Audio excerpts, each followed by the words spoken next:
I'm shooting myself today. I didn't know. I would have Yeah, because you never know when these things might come in handy. So what I want to talk about today is crisis, because it's very common for us to think, crisis, pish-posh. I'm at the end of the semester, I'm putting the book together, everything went fine, there's no crisis here. And bless you again. And so my response to that is, okay, maybe there's no crisis here right now, but there might very well be a crisis in the future. 5 minutes from now, somebody could walk through that door with a gun. Are you ready? Yeah. We're counting on you.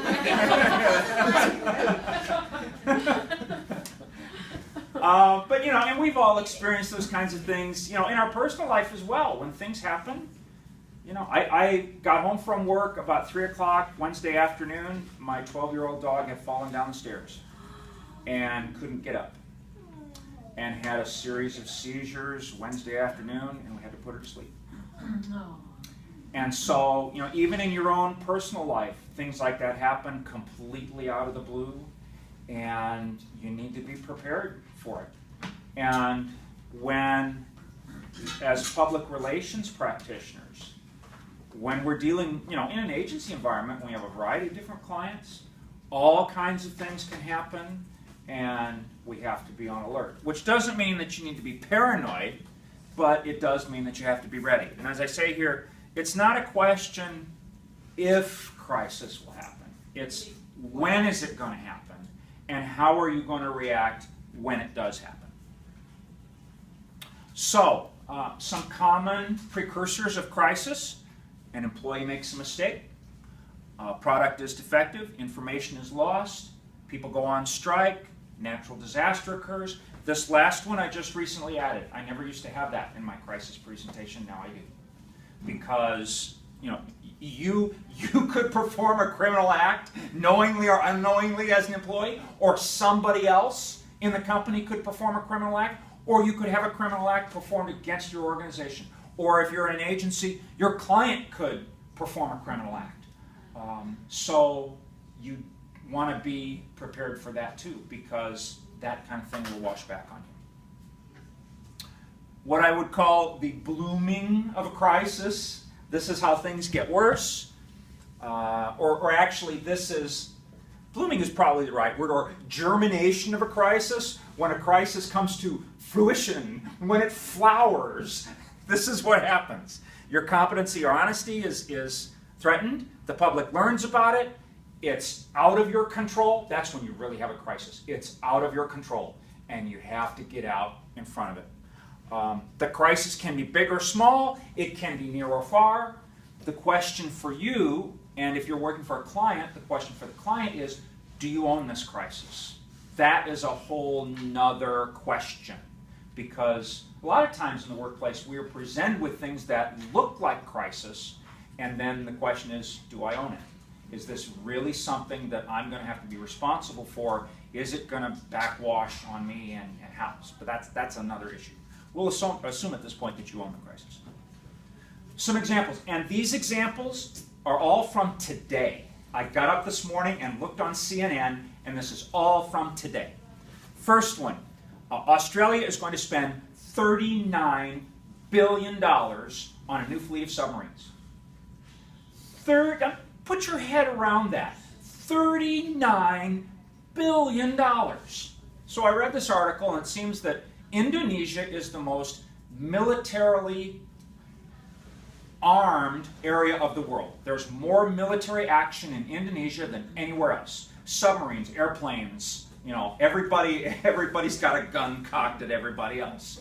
And I wouldn't have guessed that. I would have guessed the Middle East. So Australia's feeling really nervous at this point, so they're going to buy all these submarines. And I think, oh, wow, wonderful for them that there's no homeless or hungry people in Australia, that they have $39 billion to spend on submarines. There's a crisis of massive proportion. This is another one. Well, wait. Yeah. Okay, well, we do that too.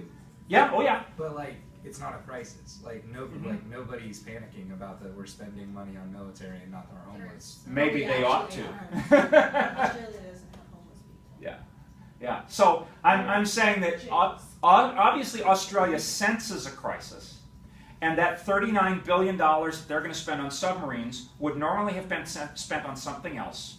So some people who would get resources are not going to get them, and at the point where they launch all of those submarines, will that create a crisis for other people? No. Crisis is all in the perception. And at the very basic level, Australia obviously sees a crisis to say, we're going to spend all that kind of money. And so then you have to think, well, what are the ramifications of that on down the line, which we don't know. Next one. 26 people were killed in Pakistan after eating poison sweets. These are little dough balls that they roll up and people buy them and take them home and eat them. And no lie, this is how this happened. A guy in the kitchen mixed pesticide in with the dough mix. Wow. He claims it was by accident. You know, it's like the movie 9 to 5 come to life. You know, when they wanted to put the poison in the guy's gut. Well, it really happened here. Yeah. So, crisis, oh my gosh. Why was there pesticide in the kitchen? Yeah. Yes. And why was there enough pesticide to put it and kill all those people? Yeah. Yes. That's another good question. So, yeah, that takes us down the road to procedures, which is a whole other story. Laundry packet poisonings are increasing in the United States. More and more kids are crawling into the laundry room and eating the packet and becoming poisoned. I have those. Well, are you going to do them? Put them up. I'm a little hungry now. Put 'em I up. don't even have Yeah. kids, so you know I'm hungry now. Yeah. But, you know, this is a crisis, and you can bet Procter & Gamble and these other companies that make these laundry packets, this is on their radar because they know if they haven't already, they will get sued. They Good will job get sued. if this is all we're hearing about it. No, I mean this happened when it first came out too, didn't it? Well, I mean, they look so I was- pretty, the kids. Yeah, they look a little pretty, and They're they're so look, the pretty. little Tide balls, they're colorful. Like, are they choking or are they like, No, I think they're ingesting it. ingesting Yeah. it. it's so concentrated? It's so Wow. the children are attracted to colors like Oh, absolutely. And you know, they look like little balls, and they're fun. Yeah. Yeah. So, San Francisco police officer. There has been a review. This guy has been in trouble with the law. There has been a review of his texts and what he has texted to other people. I won't even say the words. The nasty things this guy has texted, allegedly, and his actions as a beat cop. If all of these are true, this man is just horrific. And how he became a police officer, I cannot imagine. So this is sending a ripple of crisis through the police department in San Francisco, going all the way to the chief, and people asking, why does the chief still have a job? This guy was a Canadian tourist. He was in the Philippines. He was vacationing at an oceanside resort, and terrorists came in and they kidnapped 4 people at random. He was one of them. They held these people for several months. Now they've beheaded him. They asked for a ransom. Yeah, they asked for a and then ransom, and Canada wouldn't give it. And so Canada wouldn't give it. How do you say Abu So. Sayyaf? The military group? Yeah, it's Abu Sayyaf. So, there, crisis situation. And keep in mind, crisis is not about blame. These things just happen. Okay, I lived for a number of years in Oklahoma. If I was still there today, I would be totally on high alert.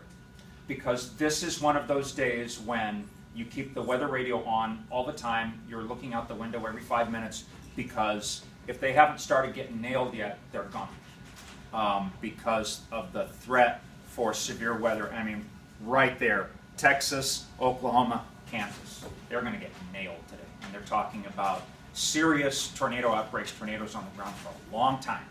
And I've been in a tornado, and you don't ever want to be there. So that's going to be a crisis situation. Nepal, a year after the earthquake, different countries around the world have sent billions of dollars to Nepal. Nepal hasn't distributed it yet. There are people living in shacks. There are people living in tents. The winter is coming. Yeah. I mean, the climate in Nepal is brutal anyway. Is that in South America? No, it's in Asia. Oh, in Asia. And these people are really, really suffering, and they feel like nobody is helping them. The government is notoriously corrupt. An email that I will share with you that I got this morning. The names have been removed. This is from an internship employer about one of our students who's currently doing an internship. Nobody in this room.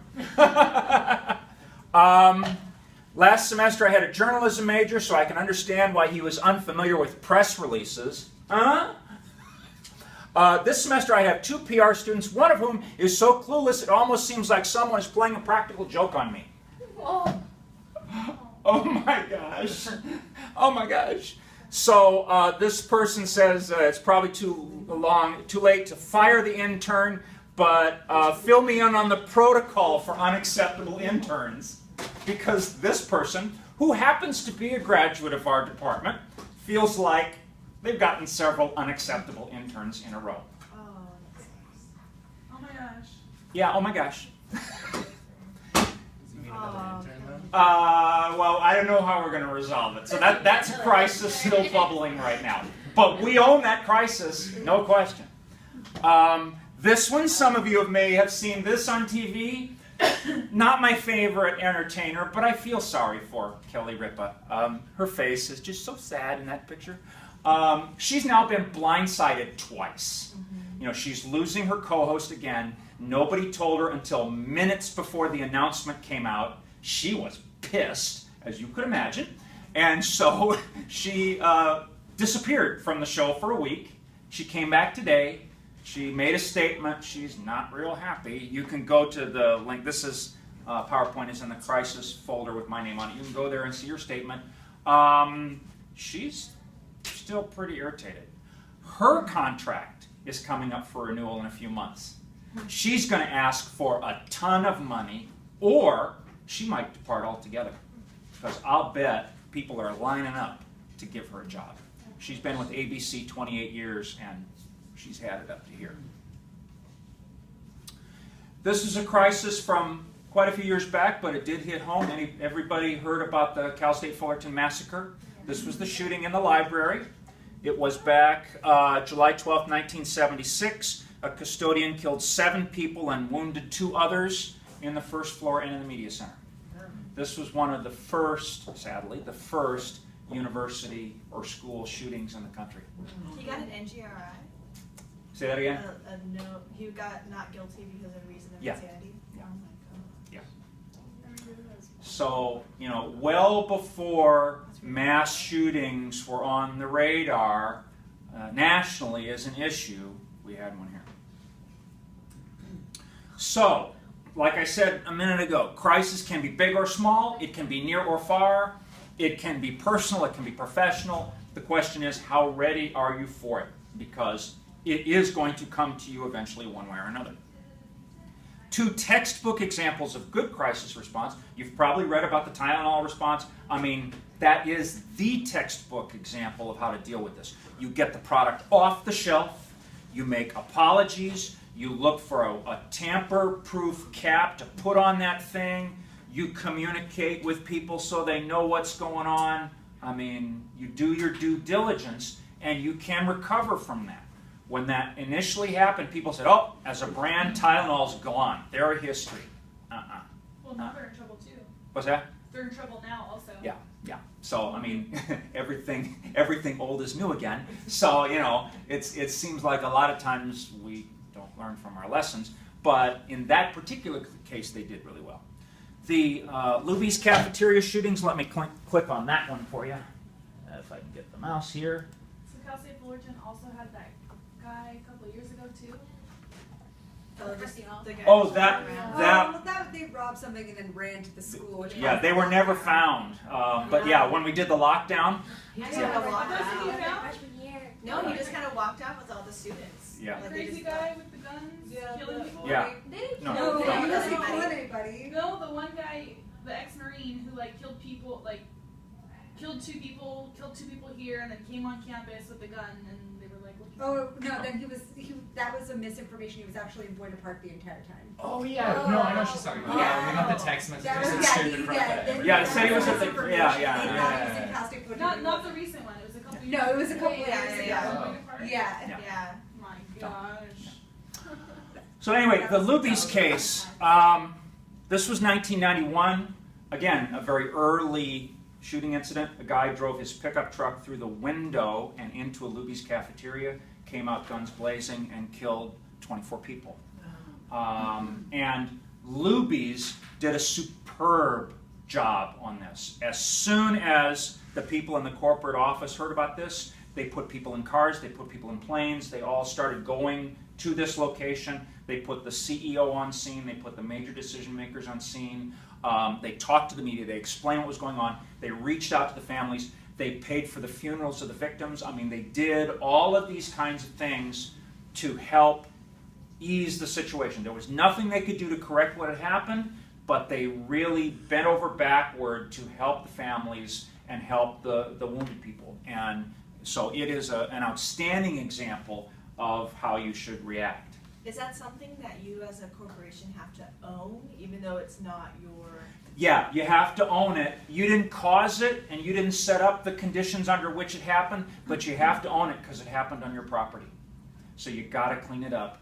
And I think people will understand, the public will understand, and did understand, Luby's didn't cause this. But if Luby's had gone, we're not paying for funerals, that wasn't our fault, if they did the typical kind of lawyerly thing, lawyer up and don't talk, then the public would have looked at Luby's as not compassionate, not responsive, doesn't care about its customers, those kinds of things.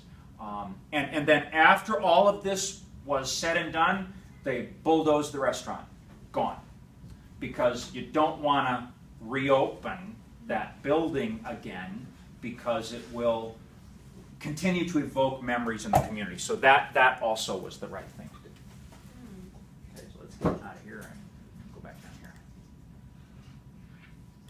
So those are textbook examples of really good crisis management. Textbook examples of really bad crisis management, Exxon Valdez. You put a known alcohol abuser at the helm of a very large oil tanker. He goes to take a nap and leaves Gilligan, at the controls. And it was a single-hulled tanker, so all I had to do was hit one rock, and so the accident happens, and then the CEO of Exxon goes up there, and they literally put a podium on the beach, and they put him up there, and he said, "Go away, no story here, go home." Ooh, no, that's not what you do. And the damage, there's still oil washing up on the beach. The damage will probably never be completely undone. And then the Penn State Joe Paterno situation, come on. All right, Paterno was like a demigod at Penn State, but he knew that the other coach was having inappropriate relationships with children, and he didn't do anything about it. He looked the other way again and again and again. So, I'm very sorry that Penn State lost Paterno and all of this, but he had a responsibility, and he didn't measure up to it. And the university knew. They knew something was going on, and they didn't deal with it. Yeah. And that, too, is a crisis issue. When you know something's happening, and you just try to sweep it under the rug or go, nah, nah, nah, nah, nah, nah. Did you see an alternative motive when people sweep things under the rug? Like there's a gain for them somehow? Oh, I think they think that they're stalling, and eventually it'll all just go away. And it won't. In this age of social media, it won't all go away. Another incident I was talking about in another class, just last night in fact, was 2011 at UC Davis, when there were students protesting. They were sitting on the sidewalk, they were peaceful, and the cop comes along with the pepper spray and just very casually goes like this and pepper sprays them all. The video is horrific. These students are screaming in agony, and the cop is just going, psst. And UC Davis has spent more than $1 million trying to make that image go away. They have hired firms to scrub their website and seek out other content elsewhere on the internet and try to get it removed. They have hired communications professionals to create all kinds of bogus news stories that will try to deflect attention from this issue. The cop that did the spraying got $38,000 in workman's comp for psychological distress. And so UC Davis is still trying to erase the image of this incident instead of stepping up and saying, you know, we screwed up, that shouldn't have happened, we're going to change our organization from the bottom to the top to make sure that it doesn't happen again. Because students are still protesting at Davis over things that the administration is doing. So the crisis just keeps festering and growing. It's changing directions and it's changing tone, but it's the same crisis because the administration is not responsive to the students. Okay, so before the crisis happens, these are the kinds of things you want to do. You don't want to wait to potentially respond to a crisis. If you see something bubbling, you don't want to ignore it, neglect it, think it will go away, because it ain't gonna. Now, again, it's a different issue of, do you own this? Is it your crisis or not? And that is still an opportunity for you to get the whole team together, get the client together, whatever, and talk about this. Do we own it? What are the potential things that could happen? Who might be responsible if it's not us, etc. But regardless, you've got to offer that kind of response. A new danger among legal folks, and our neighbors next door could probably talk more about this, is negligent failure to plan. That it's predicted there will be many more lawsuits in the future for negligent failure to plan, that organizations knew a crisis could happen and they didn't plan for it, they didn't prepare for it, so when it does happen, then the people who are injured sue and have a chance to collect some money because the lawyers can demonstrate the organization knew about this and they didn't take steps to keep it from happening.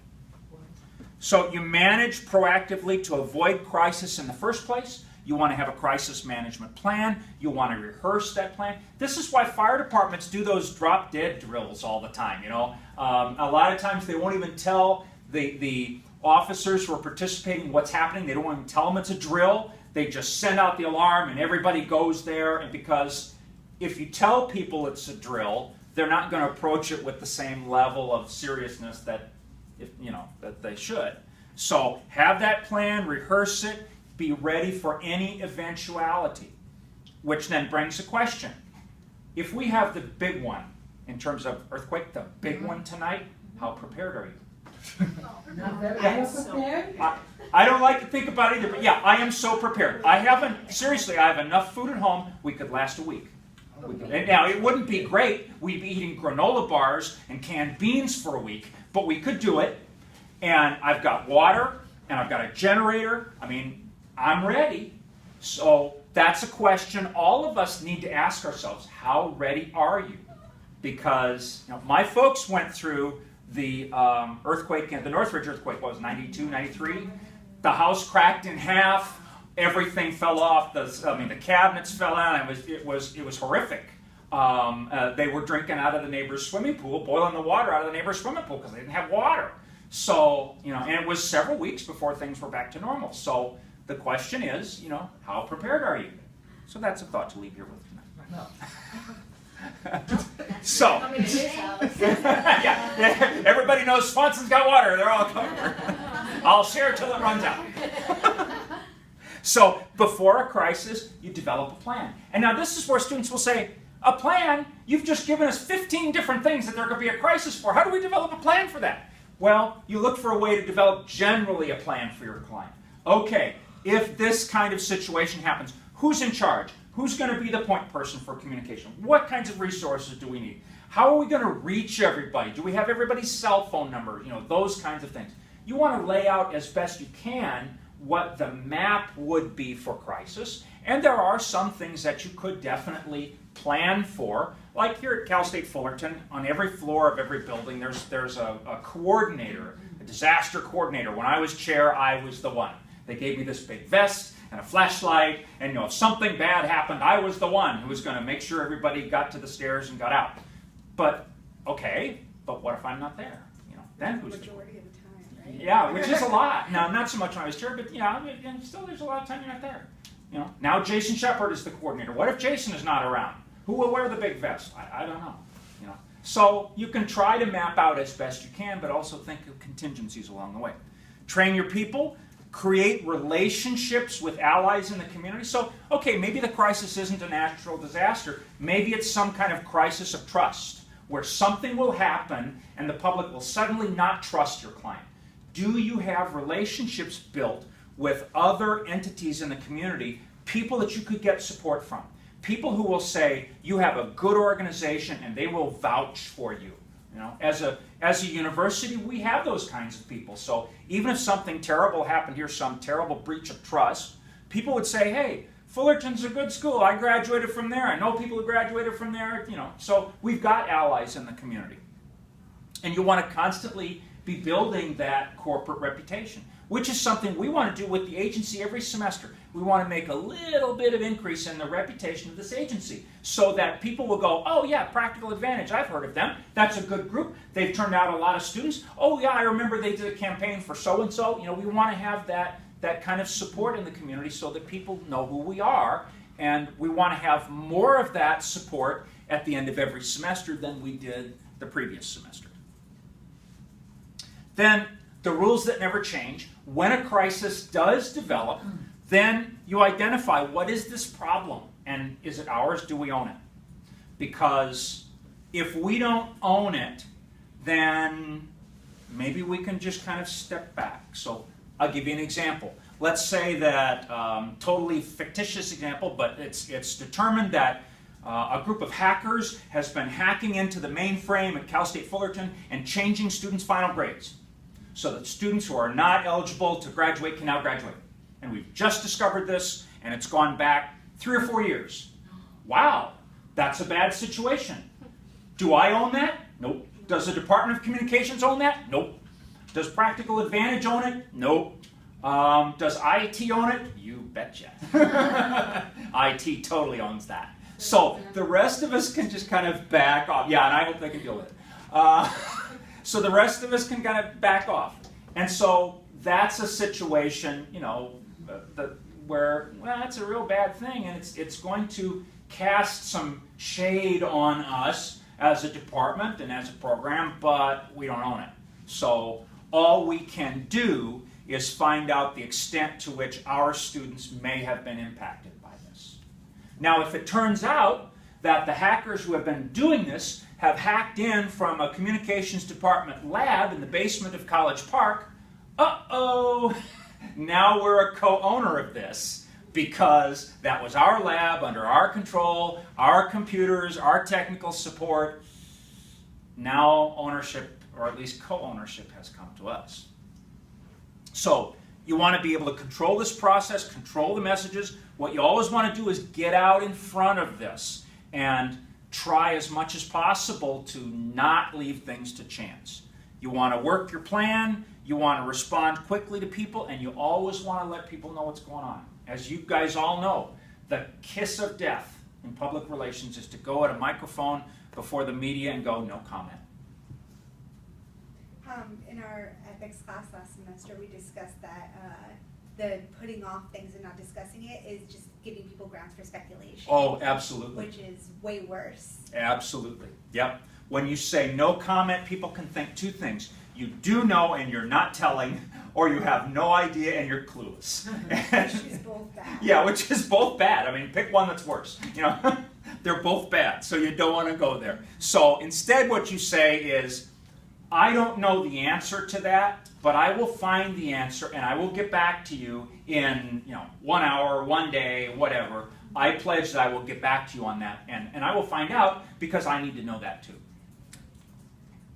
So the mindset that you should have, and this is not just with crisis, this is with everything. It's a sense of urgency. You're aware, you've got radar, it works, you know what's going on here. You're preparing for all the potential things that could happen.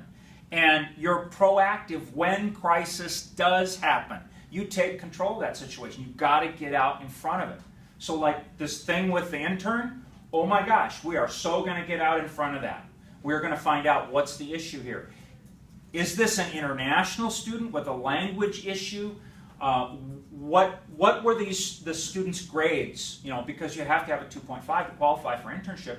What happened in the earlier classes with this student that they got the 2.5 and now they get into internship and everything falls apart? What exactly did fall apart? What were the internship employers' expectations and what was the student's delivery? I want to see the information. You know, we want to do that full research. And right now, it just so happens we are doing interviews this week for a new coordinator of internships because Professor Caldwell is retiring at the end of next month. So it just so happens that we're talking to 3 people, one of whom is going to replace her. So this is going to be an issue in those discussions. What happens if you have an intern who is not doing their job, then what? And this is also going to track back to that whole conversation about student skills when you graduate from this department. And how do we know you've got the skills to perform well in the internship and in that first job in the profession?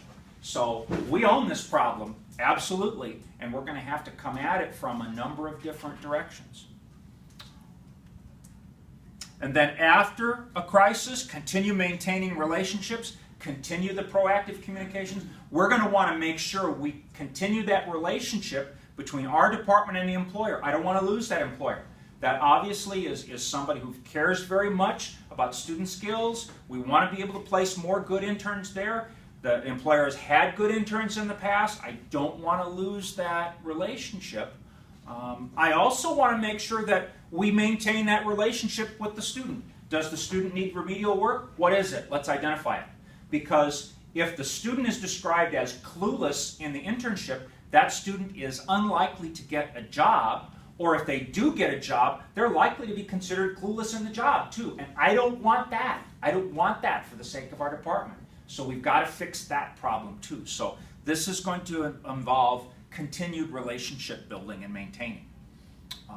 After the crisis, moving on, you do all these proactive things that you were doing before the crisis.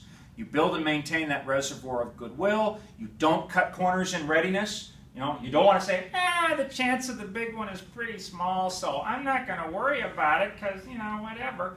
And that pretty much is how the state of California has looked at things for the most part. And, you know, and it's interesting. I've been reading about in Oregon and Washington State, there is new evidence to suggest that they're going to have a big one because there is as much or more danger up there. And they've started taking a lot of precautionary measures. They're actually moving schools to higher ground because if they have a big one up there, they're going to have a tsunami. So they're doing a lot of stuff up there that you would not have traditionally expected them to do because you don't think about Oregon and Washington being the location of a big earthquake. No. But there is a very large fault there, and the chance of having a tsunami after a quake is very significant.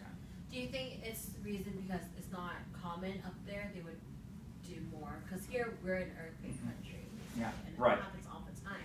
Yeah. So we're not as urgent as they Yeah. are versus. I'm just glad the message has gotten through because, you know, a lot of times when scientists say you're in danger, people go, yeah, whatever. Yeah. You know, so I'm just glad the message got through to those folks. And, you know, we have done a lot here to make buildings ready for quakes and that kind of thing. I mean, we're doing a lot in the library right now to make that building ready because that one itty-bitty little quake brought the ceilings down and the ductwork came down and it was a real mess. So, you know, I'm glad, but there's a lot more that we could do as a state to get ready for something that we know will happen sooner or later. We're So- not tsunami prepared though, because I've heard that quake, it'll take down everything west of the 5. Yeah, but we have like tsunami evacuation routes, we have checkpoints, we Do do you have. know of them? Have you Yeah, been there's on signs those on- routes though? Yeah. It's like, Yeah. I'm like, Yeah. But they have that. we're gonna die. They've done what they could to try to be able to do it, And and they they have have. the first week, Yeah. And I eventually know we're that gonna Orange go. County Yeah. alone has a marker point where it says if you go past this, no matter which tsunami, you'll be fine. And I think it's like right a little bit past the 55, 57 around where like Chapman is. If you go past there, if there's a tsunami, it won't reach past that. That's Good. so far though. I'm on the dry side. Yes, because you're reaching a certain amount of higher altitude Go on the also be website. far enough. Well, and you know, let's face it too, in our car-obsessed culture, where the roads are so clogged so much of the time, Yeah. wow. I mean, you know, Everyone's gonna get stuck and we're open.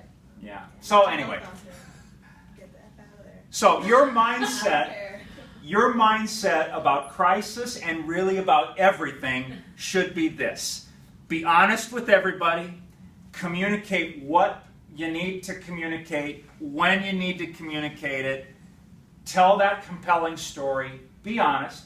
Now, that doesn't mean you air all your dirty laundry in public, but that means that you are thoughtful about what you communicate. You communicate what people need to know. You don't withhold information that is vital for them to know. You think about this and approach this thoughtfully and ethically. Communicate how you know what is true. That's something to keep in mind for your final books. You make all kinds of claims in those books. How do you know? How do you know that's true? Communicate in there, oh, we did this research, or this source said, or previous campaigns have done this, or those kinds of things, so that you're not just shooting out information and expecting us to believe it.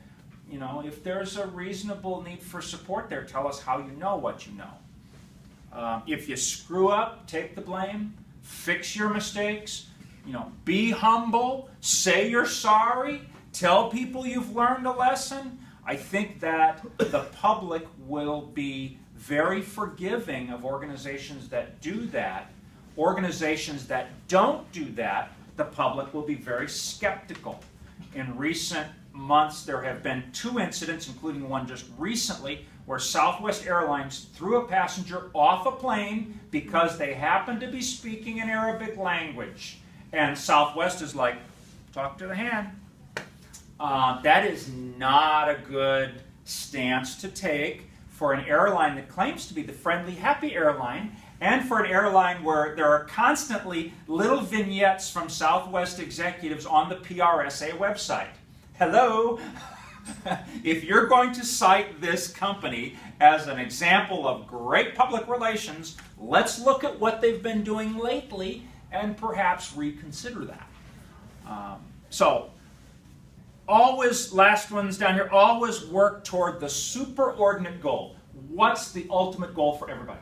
What do you want to get that will help everybody be better? So if there's been a crisis situation for you or your client, you've screwed up, you say you're sorry, you try to make it right, what can you do that will help everybody?